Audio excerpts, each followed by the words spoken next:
स्वागत है दोस्तों आप सभी लोगों का आपकी अपनी टाइम्स ऑफ नॉलेज फैमिली में। दोस्तों एक बहुत अच्छी अपॉर्चुनिटी आपके सामने है। दोस्तों यहाँ पर यूपी की मेट्रो रेल कॉरपोरेशन लिमिटेड की तरफ से एक रिक्रूटमेंट निकली है Uttar Pradesh metro rail corporation की तरफ से, और काफ़ी अच्छा मौका है आप लोगों के लिए, बीटेक डिप्लोमा और साथ ही में आईटीआई वालों के लिए। तो क्या पूरी इसके डिटेल है पूरे इस नोटिफिकेशन की, वो मैं आपको पूरा बताऊंगा। एंड तक साथ बनाए रखिएगा। सारी चीज़ें हम लोग देखेंगे, एग्जामिनेशन पैटर्न देखेंगे, डेट्स देखेंगे, फीस देखेंगे, और हम यहाँ पर किस तरह से प्रोसीजर होने वाला है पूरा इस रिक्रूटमेंट का वो देखेंगे। वैकेंसी कितनी है, कौन कौन सी पोस्ट है वो देखने वाला है, क्या एलिजिबिलिटी क्राइटेरिया, सारी चीज़ें हम देखेंगे।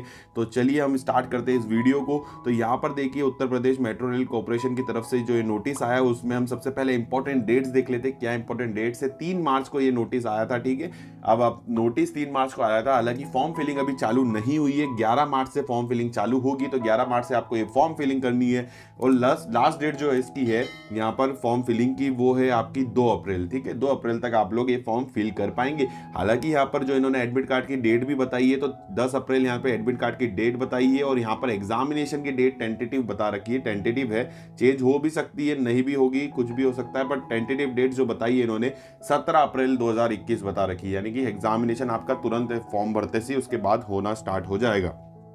तो ये कुछ इंपॉर्टेंट डेट्स थी। चलिए हम आगे देखते हैं। तो यहाँ पर पोस्ट देख लेते हैं। सबसे पहली पोस्ट यहाँ पे बताऊंगा असिस्टेंट मैनेजर ऑपरेशन की। इसमें चाहिए बीटेक वाले। अब बीटेक में कौन कौन सी ब्रांच यहाँ पर एलिजिबल है वो देख लीजिए। इलेक्ट्रिकल एलिजिबल है, इलेक्ट्रॉनिक्स एलिजिबल है, ठीक है, इलेक्ट्रॉनिक्स एंड कम्युनिकेशन एलिजिबल है, और उसके इक्विवेलेंट, ठीक है। आप इलेक्ट्रिकल या इलेक्ट्रॉनिक्स के इक्विवेलेंट वाले भी है तो आप लोग एलिजिबल है। बस यहाँ पे एक ये शर्त ये है कि आपकी अगर आप ओबीसी या फिर जनरल कैटेगरी से हैं तो आपको 60% आपकी डिग्री होनी चाहिए, 60% की, और बाकी कैटेगरी के लिए 50% की डिग्री होनी चाहिए। हालांकि यहाँ पे एसटी की यहाँ पे वैकेंसी नहीं है इसके अंदर, इसलिए यहाँ पर एससी की ओनली लिखा है, ठीक है। अब यह एज बोला गया है 21 से 28 साल की एज है। रिलैक्सेशन मिलेगा, बट वो सिर्फ यूपी वालों को, सारा रिजर्वेशन यूपी वालों को मिलेगा, क्योंकि यूपी की यहाँ पर मेट्रो रेल कॉर्पोरेशन है। और यहाँ पर बाकी अदर स्टेट वाले भी अप्लाई कर सकते हैं, ऑल इंडिया एलिजिबल है। बस इतना है कि वो लोग जनरल से फाइट करेंगे, जनरल के अकॉर्डिंग आपको चलना है। 6 वैकेंसी यहाँ पर कही गई है, 6 वैकेंसीज हैं। 50,000 से 1,60,000 के रेंज यहाँ पर आईडीए के अकॉर्डिंग यहाँ पर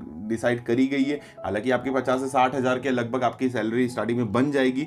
इसमें ट्रेनिंग भी रहेगी, शुरू के 2 साल का प्रोबेशन पीरियड भी दे रखा है, उसके बारे में मैं नीचे बताऊंगा आपको। तो चलिए यहाँ पर मेडिकल स्टैंडर्ड्स भी कहे गए, तो एग्जीक्यूटिव टेक्निकल के हिसाब से मेडिकल स्टैंडर्ड चाहिए। अब ये मेडिकल स्टैंडर्ड इंडियन रेलवे का मैनुअल डाउनलोड करेंगे आप, तो आपको मिलेगा उसमें जो कैटेगरीज है अलग अलग चीज़ों की, जैसे A1 कैटेगरी, B1 कैटेगरी। अगर आपने रेलवे जेई आरआरबी जेई दिया है, तो अगर आपने पता किया उसके बारे में, तो उसमें भी ये सब चीज़ें थी, तो आपको पता होगा, या फिर नहीं पता है तो आप देख लीजिएगा। इंडियन रेलवे का मैनुअल होगा तो डिस्क्रिप्शन में मैं लिंक दे दूंगा सारी। अब यहाँ पर देखिए नॉन एग्जीक्यूटिव कैटेगरी हम देख लेते हैं। जो नॉन एग्जीक्यूटिव कैटेगरीज हैं उसमें क्या सीन है, देखिए यहाँ पर NE01 कोड याद रखिए, station controller and come train operator, ठीक है। Station controller cum train operator भी है, SCTO की वैकेंसी है। इसमें लगभग सैलरी रेंज आपको यहाँ पर 33,000 से 67,300, यानी लगभग आपकी 40 से 50 के बीच में यहाँ पर रेंज बनेगी सैलरी की। 186 वैकेंसीज है। सेम चीज़ें यहाँ पर 50% 60% का क्राइटेरिया दे रखा है, बट यहाँ पर सीधी सी बात है 3 ईयर का इंजीनियरिंग डिप्लोमा चाहिए, किसके अंदर, इलेक्ट्रिकल, इलेक्ट्रॉनिक्स एंड टेलीकम्युनिकेशन और उसके इक्विवेलेंट, ठीक है। एज सेम है, बस कैटेगरी यहाँ पे ध्यान रखिए A1 कैटेगरी है, तो यहाँ पर A1 कैटेगरी वाले सिलेक्ट होंगे। मेडिकल इंपॉर्टेंट है, मेडिकल अगर आप क्वालिफाई नहीं कर पाएंगे इस वाले में, A1 कैटेगरी के अंदर आप फॉल नहीं करते, तो आपको सिलेक्शन नहीं मिलेगा। सेकंड यहाँ पर देखिए तो मेंटेनर इलेक्ट्रिकल की है, यहाँ पर 90,500 से 39,900 की सैलरी रेंज है। 20 से 30,000 के बीच में यहाँ पे स्टार्टिंग बन जाएगी आपकी। 52 नंबर ऑफ वैकेंसीज है। यहाँ पर चाहिए आईटीआई की ग्रेड, जो बोलिए ग्रेड उसी ग्रेड में चाहिए, ठीक है, अलग दूसरी ग्रेड नहीं चाहिए। जिस इस कैटेगरी के लिए जो ग्रेड गई है वो गई है इलेक्ट्रीशियन ट्रेड, ठीक है। उसमें वही चीज़ बोलिए, जनरल ओबीसी ईडब्ल्यूएस वालों के लिए 60% और बाकी वालों के लिए 50%। यहाँ पर एज वही 21 से 28 है, और B1 कैटेगरी कही गई है, थोड़ी सी नीचे वाली कैटेगरी है B1 कैटेगरी। अब नेक्स्ट यहाँ पर देखेंगे तो सिग्नल टेलीकम्युनिकेशन, ये SNT वाला जो देखेंगे, उसके बाद सिविल वाला। तो देखिए SNT में बोला गया इलेक्ट्रॉनिक मैकेनिक ट्रेड चाहिए, और सिविल वाले में फिटर ट्रेड चाहिए। इन ट्रेड वालों के लिए 24 वैकेंसीज हैं, 24 वैकेंसीज है। वही कैटेगरी B1 और एज भी वही चीज़ है। तो एज रिलैक्सेशन सिर्फ यूपी वालों को मिलेगा नीचे अकॉर्डिंगली। तो आप लोग यूपी वाले हैं तो आपको थोड़ा सा एज में रिलैक्सेशन मिल जाएगा। अब बात करते हैं यहाँ पे सिलेक्शन प्रोसीजर की। तो देखिए कुछ कुछ सिलेक्शन प्रोसीजर सबके अलग अलग हैं। जो पहली कैटेगरी हमने देखी थी दो, पहली सबसे पहले हम पहली कैटेगरी की बात करते हैं। पहली कैटेगरी जो थी जिसमें BTech वाले चाहिए थे, उसमें 2 स्टेज में एग्जामिनेशन होगा। पहला होगा रिटन टेस्ट जो कि CBT है, ठीक है, CBT होगा। CBT टेस्ट है, ध्यान रखिएगा, 1/3 कट ऑफ भी है उसमें नेगेटिव मार्किंग भी है। तो CBT टेस्ट होगा पहला। उसके बाद यहाँ पे कहा गया है कि डॉक्यूमेंट वेरिफिकेशन मेडिकल होगा, ठीक है। उसके बाद डॉक्यूमेंट वेरिफिकेशन मेडिकल, इन 2 स्टेज में एग्जामिनेशन होगा, पर एग्जाम आपका सिर्फ एक CBT है, उसके बाद आपको सिर्फ मेडिकल होगा। नेक्स्ट यहाँ पे हम बात करें तो ये पोस्ट आपकी SCTO वाली जो है, इसमें देखिए आपका यहाँ पर 3 स्टेज में होने वाला है, क्योंकि ये ऑब्वियसली ट्रेन ऑपरेटर है तो इसमें साइको एप्टीट्यूड टेस्ट भी होगा इंक्लूडेड CBT के साथ साथ, और एक मेडिकल डॉक्यूमेंट वाला तो होना ही है। यहाँ पर अगला देखिए मेंटेनर वाली जो नीचे आपकी ITI वाली ट्रेड्स थी, अब उसमें और डिप्लोमा वाली थी, उसके अंदर क्या है 2 स्टेज होने वाली है। इसमें भी रिटन टेस्ट CBT और साथ में मेडिकल डॉक्यूमेंट वेरिफिकेशन, ठीक है। इस तरह से ये चीज़ें होंगी।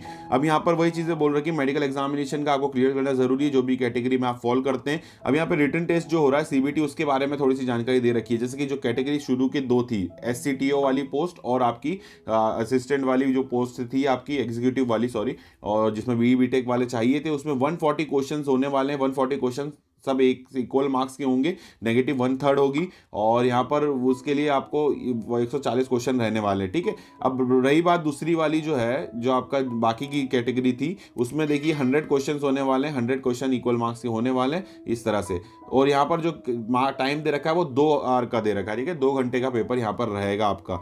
एग्जामिनेशन सेंटर की बात करूँ तो देखिए एग्जामिनेशन सेंटर की बात, अभी यहाँ पे एक उससे पहले बता दूं, जैसे कि ये चीज़ बता रखी है, अभी ये जो बाद में जितने भी कैंडिडेट क्वालिफाई करेंगे रिटन टेस्ट को, उसके बाद ये सारी जानकारी मेडिकल साइको डॉक्यूमेंट की जैसी तरह से चीज़ें हो रही हैं, वो सब क्या कहते हैं आपको बता दिया जाएगा। एंड लखनऊ पे आपको साइको एप्टीट्यूड टेस्ट ये होगा, ऐसा इसमें उन्होंने कह भी रखा है, बट वो चीज़ें सारी आपको अपडेट कर दी जाएंगी रिटन टेस्ट के बाद।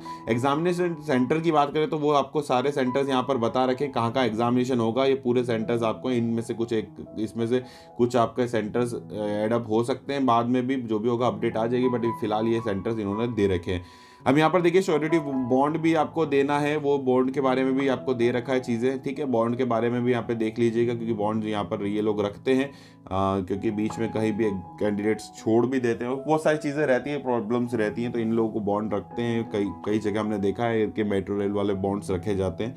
अब यहाँ पर देखिए ट्रेनिंग पीरियड के प्रोविजन की बात करें तो 2 साल का यहाँ पे कह रखा है, ठीक है, 2 साल का यहाँ पे ट्रेनिंग और परमानेंट उसके बाद किया जाएगा। ये सब चीज़ें बता रखी है आपको। एक एज रिलैक्सेशन और रिजर्वेशन तो यूपी वालों को मिलेगा, जैसा कि हमने कहा था।